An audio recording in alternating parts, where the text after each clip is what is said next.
Hey,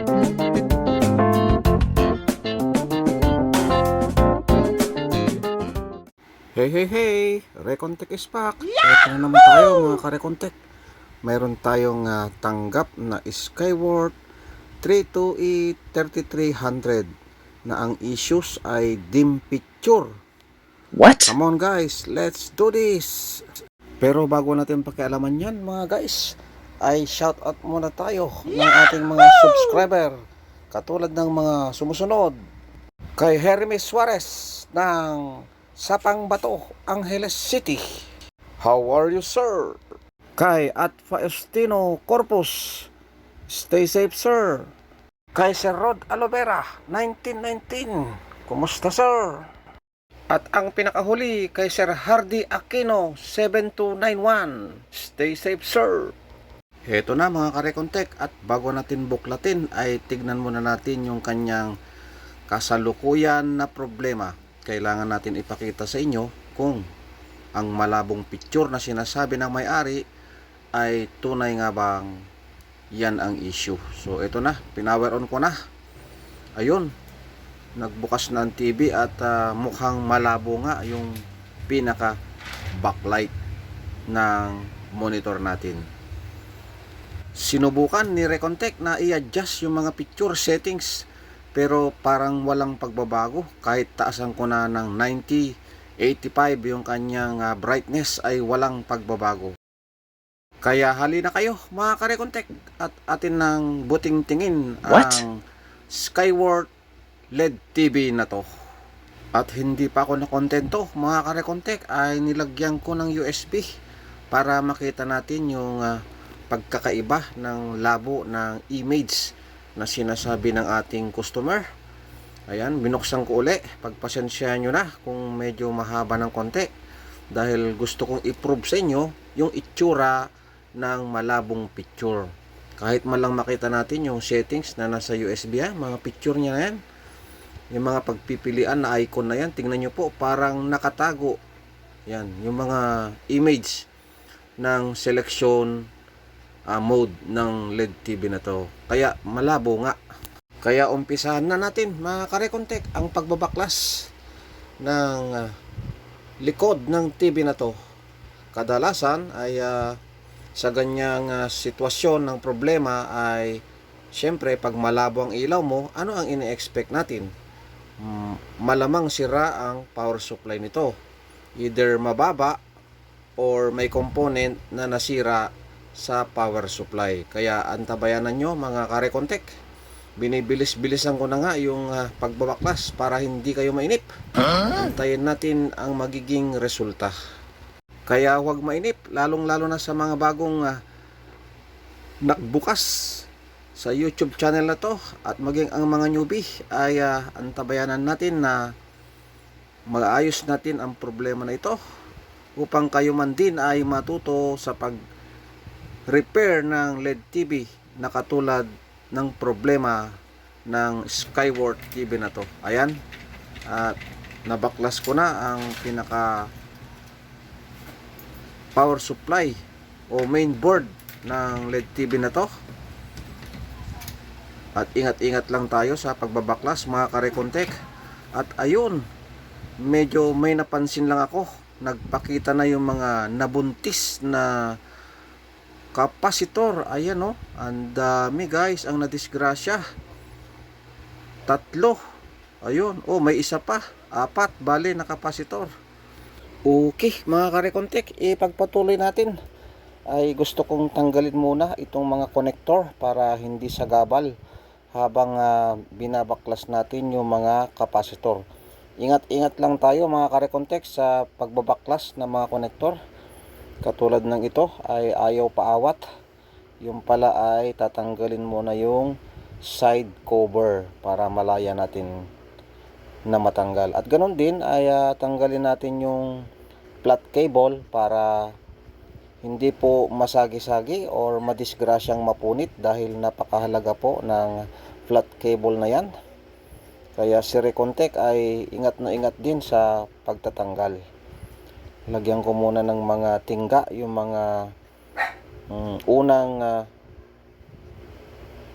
pin ng mga kapasitor, dagdagan para pangsundo ba ng mga lumang tingga.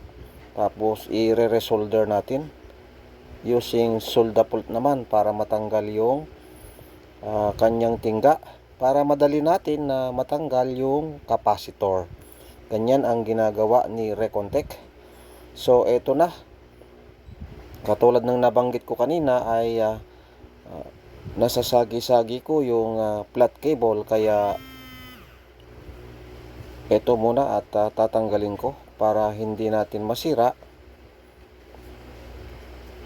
Mahirap nang madagdagan pa yung problema. Kaya mga newbie, ingatan natin na huwag masira yung flat cable.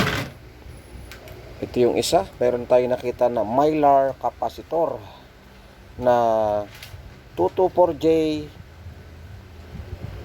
200 volts. Yan po.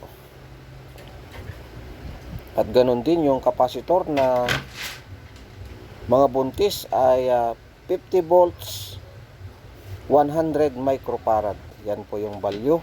At meron pa dyan isa na kulay itim na 470 microfarad 16 volts naman yung kanyang value. Kaya nabanggit ko na sa inyo mga newbie kung anong value ng kapasitor yung mga nasira. Kaya hindi na po kayo mahirapan. At ang swerte natin dito ay nagpakita agad ang problema ng flat TV na ito. Kaya hindi na mahihirapan pa si Recontech. Sana ay pagbalik natin ng mga bagong kapasitor ay maging maayos na yung kanyang picture. Ito na po yung isa pa na sinasabi kong kapasitor na pang-apat. Yan na po yung huli natin babaklasin. And then syempre wala tayong parts in hand. Ayan po. Yan po yung 470 microfarad na 16 volts. Okay? 6.5 hours later. So, eto na mga ka-Recontech, yung ating mga bago na ipapalit. As you can see, yung kanya mga figure o itsura ay flat na flat pa yung ibabaw. Ito, wag na kayong maiinip mga ka-Recontech. Ako na ang bahalang ditong magkabit. Antayin nyo na lang yung ating pagtetesting kung magtagumpay nga ang ating gagawin. Abang-abang! Oops, saglit lang. Mayroong bumubulong sa aking viewers na nanonood ngayon. Sabi niya, paano kaya kung ibalik ang kapasitor? Magandang tanong yan. Ang pagbabalik niyan ay hindi ka mahihirapan kahit wala kang experience sa electronics, dahil mayroon naman yan nakasulat na negative, positive doon sa my board. So ngayon gusto ko naman i-prove sa inyo. Ito yung tatlong nabuntis na 50 volts 100 microfarad na kapasitor. At atin nang ibalik naman yung mga pamalit na bago. At katulad nga ng sinabi ko mga newbie at viewers, na mayroon naman nakasulat yan sa board na negative positive. Kaya confident lang kayo na kayang-kaya nyong palitan ang mga ganitong problema. Ang problema ay kung may soldering iron ka, yun yung problema. Nakita mo na yung issue na mga buntis-buntis, mga ganyan, pero wala ka namang pang baklas, yun ang malaking problema. Kaya need mo rin na bumili ng soldering iron at tingga, maging yung soldapult. Napaka-importante po yan. Kasi kung hihila-hilahin mo lang na baklasin, ay baka mapunit po yung kanyang circuitry o yung paghihinangan ba? Ano ba tawag doon? Alam ko na. PCB. Yan. Masisira po yung PCB. So, ayan mga ka-Recontech. At malapit na tayo sa katotohanan. Konting tiis-tiis na lang at tiyaga sa panonood. Dahil maikli lang naman ang video na to. Ang purpose lang ni Recontech ay gusto niyang i-share sa inyo kung paano i-resolve ang issues ng TV na to. Dim light. Kumbaga, malabo lang po yung pinaka backlight or image. Kaya nakita naman natin agad na Ang problema ay mga kapasitor na overuse na. Nag-puff na ba? So napalitan na natin yan. Yan yung mga yan. Yan ang salarin. Kaya ibabalik na natin sa kanyang original na posisyon. Lagyan muna natin ng marka na ito nga yung mga pinagpapalitan ni Recontech. Malapit na natin maibalik ang kanyang motherboard, mga ka-Recontech. Yung mga naiihi dyan ay umihi na para makita nyo sa ating pagtetesting at makita nyo rin ang magiging resulta ng pagresolba natin ng issues ng Skyward na TV na to. Abang-abang.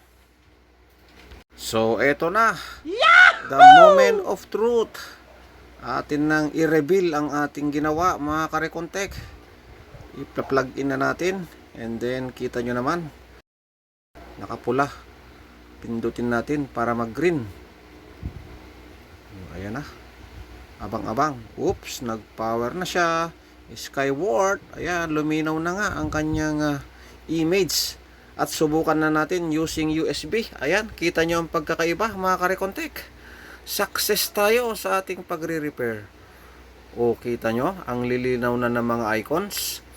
At dahil dyan ay subukan natin na lagyan ng antena naman para makita natin yung image gamit ang satellite ng ating bansang Pilipinas.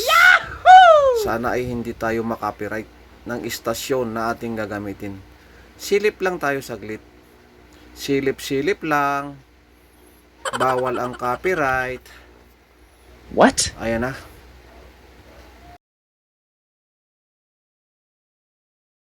Paumanhin, mga ka-Recontech, at sadyang tinanggal ni Recontech ang sounds ng istasyon na to dahil ipinagbabawal po yan. Maka-copyright po tayo.